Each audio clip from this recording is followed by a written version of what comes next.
So, what does it actually mean to truly live? We're told over and over that life is a race, that it's this big competition we have to win. But what if the real prize isn't at the finish line at all? What if it's in the journey itself? Well, in this explainer, we're going to dive into a really powerful shift in perspective, mastering the art of attention. So let's just start with a question that honestly gets right to the heart of it all. Are you focused on winning some imaginary race, or are you focused on experiencing the journey of your life? It sounds simple, but your answer to this really, truly shapes your entire reality. And that kind of brings us to our first big problem. So many of us are just running on autopilot. We act like we're in charge of the whole planet, trying to control every little outcome, thinking that's the path to being happy. But what if that whole perspective is just fundamentally wrong? The spiritual teacher Sadhguru puts it in a really grounding way. We're just tiny creatures, here for a pretty short amount of time. The universe is happening all by itself. We are not running the show. And so much of the stress we feel comes from pretending that we are. The very first step is to just make our own existence a pleasant one. Okay, so if we're not running the universe, how in the world should we define success? Well, the key is to redefine it completely. It's not about trying to control the waves of life, it's all about learning how to ride them with a little bit of grace. You know, it's so easy to think our achievements are all about our personal will, but so much of it is just determined by the era we happen to be born into.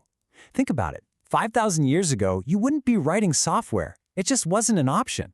The times we live in create the opportunities. So real success isn't about trying to create the weather, it's about learning how to navigate it skillfully. And this surfer analogy just illustrates the idea perfectly.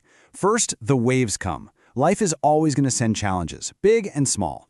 A surfer doesn't try to fight the ocean, they learn to ride the waves. But look at these last steps. The master surfer, they actually dream of a tsunami. Why? Because they understand that if you have the skill, the absolute biggest challenge becomes the greatest opportunity for the most exhilarating experience of your life.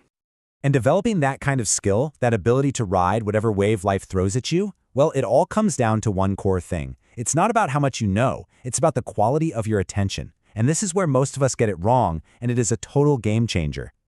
Just look at this comparison here. We so often mistake information, just heaping up data in our memory, for intelligence. But true intelligence isn't about churning out facts you already know, it's about accessing a deeper dimension of life and seeing things with total clarity. And here's the irony. Overloading on information actually dulls the very tool we need to be intelligent, our attention. So, just how powerful is this skill of attention?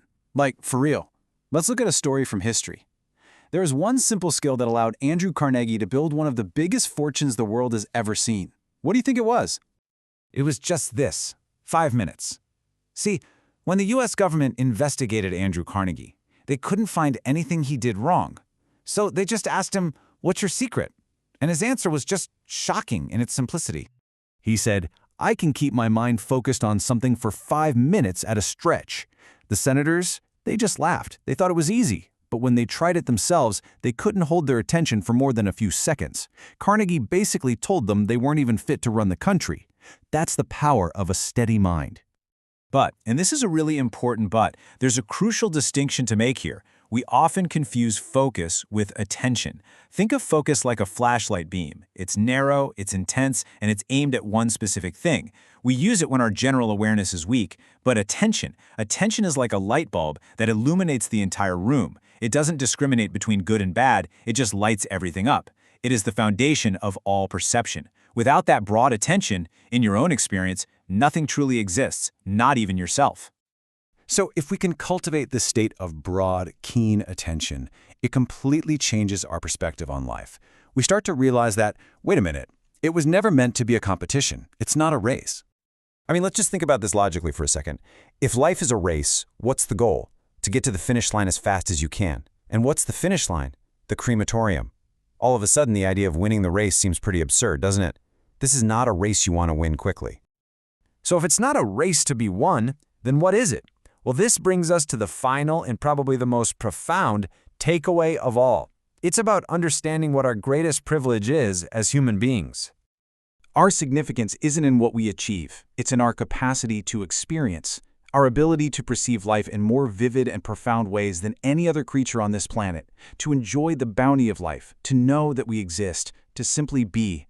That, right there, is the ultimate privilege. And so we end up right back where we began, but with a totally new perspective. If you let go of the need to win, to compete, to race to some imaginary finish line, what would open up for you? What would you finally have the attention and the freedom to truly experience?